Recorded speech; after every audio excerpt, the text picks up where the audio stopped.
500 টাকা দিয়ে আপনি একটা বিজনেস স্টার্ট করতে পারবেন। তো কিভাবে আমি 500 টাকাতে বিজনেস স্টার্ট করেছি আপনাদেরকে বলি।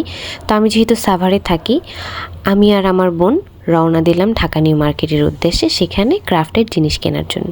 তো আমাদের পকেটে কিন্তু 500 টাকা আছে। আমরা রিক্সা ভাড়া দিয়ে স্ট্যান্ডে গেলাম। স্ট্যান্ডে যাওয়ার রিক্সা ভাড়া 20 টাকা। তারপরে আমরা বাসে উঠলাম নিউ মার্কেটে যাওয়ার উদ্দেশ্যে। সেই বাস ভাড়া আমাদের দুইজনের নিল 100 টাকা। তাহলে আমাদের 120 টাকা খরচ হয়ে গেল।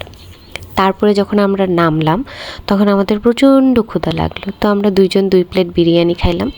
বিরিয়ানির দাম 150 300 টাকা। তো আমাদের কাছে আর রইল 80 টাকা। তারপরে দেখলাম ফুচকা। তারপরে আমরা ফুচকা খেলাম 40 টাকা প্লেট। তারপরে আমাদের টাকা শেষ। তারপরে নিউ মার্কেটে যেখানে ক্রাফটের জিনিস পাইকারি খুচরায় পাওয়া যায় তাদেরকে বললাম, ভাই আমাদের কাছে তো টাকা নাই, আমাদের কিছু মোল্ড দেন।